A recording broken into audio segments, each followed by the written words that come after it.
분쟁이 생기면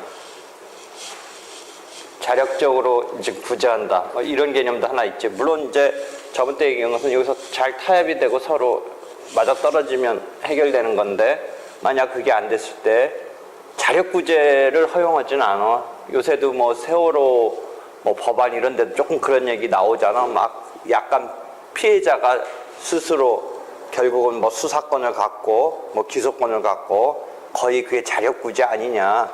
그게 우리의 법리에 맞지 않는다. 뭐 이런 논란이 지금 있는 거 아니야. 세월호 뭐 특별법 이런 거 할 때.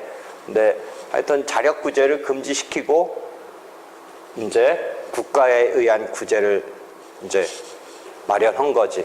그러니까 공평한 법관이, 판결 소송이라는 것은 공평한 법관이 판단 기준은 실체법인 민상법을 이용해서, 그 다음에 그런 것에 의해서 판단 절차는 소송법이 규율해서 이렇게 해서 분쟁을 해결해 주는 거지. 그러니까 자력 구제를 금지하고. 그러니까 분쟁이 있으면 서로 간에 해결되면 뭐 두말할 나위 없이 뭐 되는 건데, 그렇지 않았을 때는 자력 구제는 금지한다는 거죠. 자력 구제는. 그래서 그런 걸 그림으로 그려놨고, 그다음에 이게 소송의 구조인데, 이제 이 횡축은 시간의 흐름으로 일단 봐봐. 소를 제기해서 변론이 열리고, 즉 변론에서 서로 자기의 주장이나 변명이나 방어 등을 막 펼치는 거야. 그게 상대방으로부터 이제 반박당하면 증거 신청을 해서 증거 조사를 해야지. 그래서 이제 심증이 법관이 형성될 수 있는 상황에서 판결이 누구 손을 들어주는 거지. 그렇지? 이게 이렇게 횡축이란 말이야. 근데 그 내용으로 보면 이렇게 지금 그림이 이렇게 조금 균형이 안 맞는데 이렇게 해서 만나는 거야. 소를 제기했을 때 그것을 신청, 소라고 하는 거고, 이 변론에서 주장이 펼쳐지고, 이 증거조사에서 증명이 이루어지고, 이렇게 해서 이렇게 지금 해서 축이 만나는 거야. 종축은 내용적으로 이제 구성을 해준 거고, 횡축은 이렇게 시간의 흐름으로 소송이 전개되는 것을 보여준 거야. 그래서 그렇게 되면 되는데,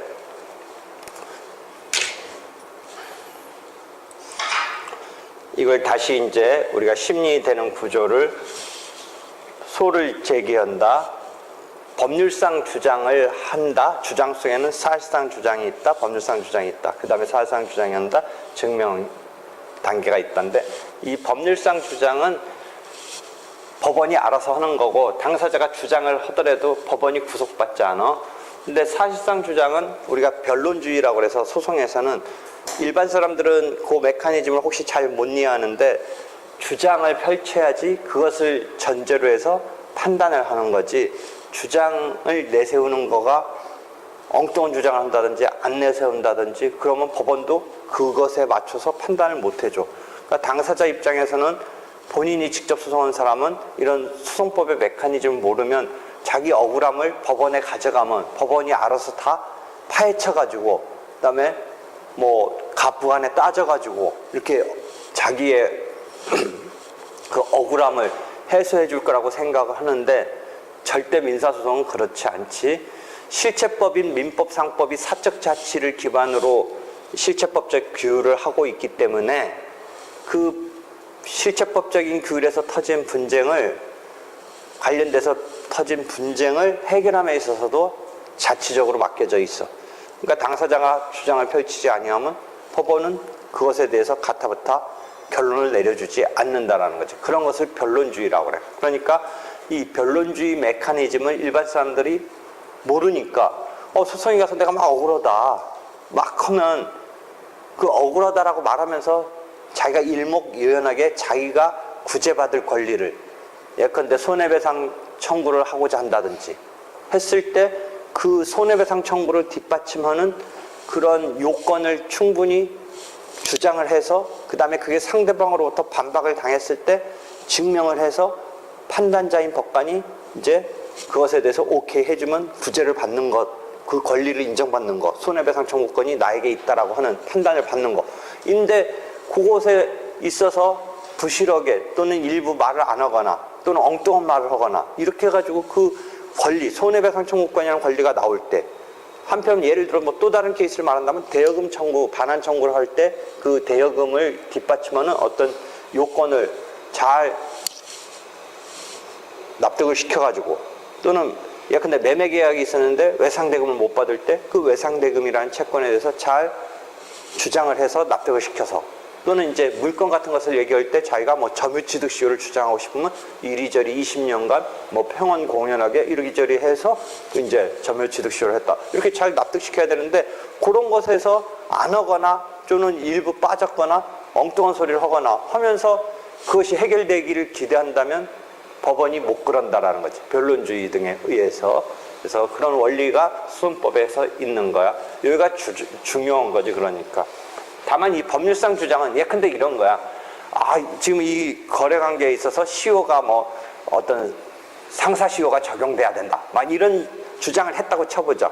근데 그 실질이 상사시효를 적용할 실질이 아니면 법원이 그냥 일반 민사시효를 적용한다든지, 아니면 그보다 또 특수한 어떤 시효가 적용돼서 뭐 1년짜리 시효를 적용해야 된다든지, 이런 거는 내가 아무리 뭐 5년짜리 상사시효를 주장해야 된다라고 하는 그 사실관계는 자기가 주장해야겠지만, 그게 5년짜리 시효를 적용할지 1년짜리 시효를 적용할지 10년짜리 시효를 적용할지는 내가 설사 주장하더라도 그 다음에 상대방도 그래 그 3년짜리 시효를 적용하는 거 맞다 이렇게 인정했다고 해서 법원이 그게 아니라면 아닌 거로 적용하는 거지, 그것에 따라야 된다라는 부분서 이 사실상 주장과 달리 법률상 주장은 법원의 직책이자 책무이기 때문에 당사자가 주장하는 것에 구애되지 않는다, 그런 말이야. 그러니까 여기에 뭐야? 법률상 주장은 법적 평가와 법원의 책무이다. 그러니까 일단 본안에 신청을 해. 손해배상 청구권 이런 것을 인정받고자 합니다. 본안 신청을 해. 그 다음에 거기에 대해서 뭐 법률상 주장을 할 수가 있는 거야. 이게 뭐 이제 자기가 어떤 개개 뭐 시효 같은 것에 있어 아까 말한 그런 케이스, 그런 거는 법원의 직책이자 책무야. 그 다음에 그런 거는 그러니까 당사자가 설사 말하더라도 법원이 구속되지 아니한 채 거의 이제 큰 당사자의 역할이 아니니까 요 그림에서는 이렇게 주어져 있는 부분이지만 실은 여기서 요 단계로 확 그냥 넘어가는 뭐 이런 상황도 많이 있을 수 있어. 다만 이제 사실상 주장은 확실히 해줘야 돼. 사실상 주장을 확실히 하지 아니하면 그대로 이제 거기서 잘못하다가 그런 주장을 없은 채, 안 한 채 엉뚱한 주장만 하면 판단을 못 받는 거야. 그래서 사실 주장을 했는데 아까 그림에서 사실 주장 한 것에 대해서 아까 그림에 잠깐 나오는데 여기가 자백과 부인이라는 태도가 있어. 자백을 하면 불요증 사실이라고 조금 어려운 용어를 쓰는데 증명할 필요가 없이 그대로 사실 인정의 기초로 한다. 왜냐하면 이 사적 자치가 절차법에도 반영돼서 당사자끼리 오케이를 하니까 그대로 사실 인정의 기초가 된다는. 반면 부인을 하면 아니다라고 하면 이 주장을 한 사람이 한 어떤 사실상 주장에 대해서 반대자가 아니다라고 한다면 그 부분에 대해서는 그 권리를 인정받으려는 사람은 거기에 대해서 증명을 해야지. 만약 부인 다음 단계에 항변이라는 어떤 방어 태도가 있어. 그러니까 지금 원고의 주장에 대해서 맞다, 아니다. 그 다음에 피고가 다시 뭐라고 치고 들어가는 항변이 있어. 여러분이 이제 소멸시효 항변, 아까 말한 시효가 완성됐다. 또는 만약 어떤 금전적인 청구에서는 갚았다, 변제했다. 아니면 또 나도 어떤 채권이 있는데 상기하겠다. 이런 항변 등이 대표적으로 입에 밴 뭐 용어잖아. 우리가 소멸시효 항변, 변제 항변, 상기 항변. 이 경우에 대해서 이쪽이 또 원고가 피고의 그런 항변에 대해서 원고가 맞아, 그런 사실은 네가 갚았다? 그래, 나 받았다. 뭐 이렇게 할 수도 있고, 언제 갚았냐? 그 돈 나 보지도 못했다든지, 또는 네가 보냈다고 하는 돈은 또 다른 어떤 채권에 갚는 거로 보낸 거지 이 건하고는 관계없는 거다. 뭐 이런 등등 하면 이게 과연 그 발생하고 있는 채권의 변제인지 뭐 또 증명이 돼야겠지, 그치? 그다음에 소멸시효 항변을 피고가 하면 시효가 완성됐다고 항변하면 다시 원고가 재항변도 나오는 상황이 있어. 중단됐다. 시효를 중단시켜서 내가 중간에 어쩌고저쩌고 재판상 청구도 하고 뭐 아니면 가압류도 하고 해가지고 그 민법 총칙에서 배우는 시효 중단 사유를 주장하면서 다시 재항변을 할 수도 있어. 그러니까 원고의 공격에 대해서 부인 이런 태도가 지금 있는데 한편 이쪽에서 다시 치고 들어가는 항변이 있고 다시 원고가 피고를 상대로 재항변이 있는 이런 식으로 지그재그식으로 이렇게 공방이 펼쳐지지. 그래서 거기에 대해서 이제 증거조사가 이루어진 다음에 이제 판결을 하게 된다라는 거죠. 그래서 그런 지금 이야기를 하는데 마지막 단계의 증명. 역시 변론주의 영역이야, 증명은. 그 말은 뭐냐면 증거 신청도 스스로 해야 돼. 법원이 알아서 직권적으로 그걸 파헤쳐 주지 않는다라는 거야. 직권 증거조사는 원칙적으로 민사사건에서는 법원이 적극적으로 하지 않아. 당사자가 신청한 증거를 전제로 해서 이제 그 어떤 사실이 있음을 심증을 형성하는 거야. 법원이 직권으로 하지는 않는다. 그렇지? 그래서 직권 증거조사는 원칙적으로 금지된다가 292조에 있어. 그러니까 이 자백된 사실은 더 이상 증명할 필요가 없다라는 게 민사소송법 조문을 보면 요 자백 부분을 보면 민사소송법 288조의 증거법 보면 불요증 사실이라는 타이틀 하에 자백된 사실은 실체법에서의 사적 자치가 소송법에서도 그대로 그 원리가 작동을 해서 법원도 더 관여를 안 해. 그건 그대로 사실 인정에 기초로 해. 형사소송법에서는 어떠니? 자백하더라도 뭐 고문이라든지 여러 가지 위법한 어떤 상황 때문에 할 수 없이 맞다라고 할 이런 상황에 대한 그런 것 때문에 거기는 자백만으로 뭔가 안 되고 뭐 보강법칙이 있어야 된다. 뭐 보강법칙이라고 해서 뭔가 또 다른 증거, 보강해줄 증거가 있어야 된다. 뭐 이런 등등의 원리가 그쪽은 있는데 민사사건에서는 자백되면 더 이상 뭔가 파헤치면 안 된다는 원리가 딱 작동하고 있어. 그게 288조의 불요증 사실이야. 당사자한테 맡겨져 있기 때문에 그런 거야. 그 다음에 이 증거 변론주의 선명제라고 해서 증명에 있어서도 그 288조 이하에 보면 290 직권증거조사 금지하는 292조를 보면 292조에 원칙적으로 직권증거조사는 금지되고 보충적으로만 한다. 이런 식으로 돼 있는 거야. 그러니까 당사자가 떠맡아서 하는 거야. 증거를 신청해서. 근데 법원이 약간 개입할 여지는 보충적으로 주고는 있어. 그렇지만 기본적인 원칙적인 것은 당사자한테 맡겨져 있다. 뭐 그런 원리가 작동해. 그게 변론주의의 세 번째 명제라고 그래.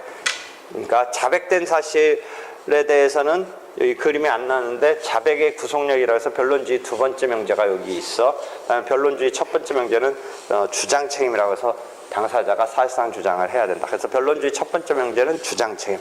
변론주의 두 번째 명제는 자백의 구속력.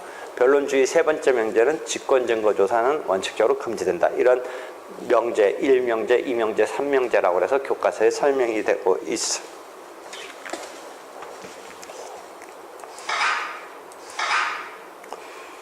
여기 어떤 소송에 있어서의 법원 당사자라는 두 주체 축이 있는데 누구한테 주도권을 맡겼는지 보면 소송의 이용 개시에서는 변론주의랑 마찬가지 이념인 당사자한테 주도권을 준 것을 처분권주의라고 그래. 그러니까 신청 없으면 재판 없다 이렇게 하고 나중에 뭐 소를 취한다든지 청구를 포기일락한다든지 하는 등등은 소송을 마무리하는 단계에서 법원이 판결로 마무리하는 거와 대칭돼서 당사자의 행위로 분쟁이 마감될 수도 있어. 그러니까 소송을 냈다가 뭔가 이유 때문에 원고가 소를 거두는, 소를 취하는 경우가 있을 수 있고 원고가 청구를 포기하는 경우가 있을 수 있고 피고가 청구를 인락하는 경우가 있어. 그것은 청구 단계에서 하니까 변론주의라고 안 부르고 처분권주의라고 불러. 처분권주의. 그러니까 청구 단계에서 당사자한테 주도권을 준 것을 처분권주의라고 부르고 그다음에 주장 단계에서 주도권을 준 것을 변론주의라고 불러. 그러니까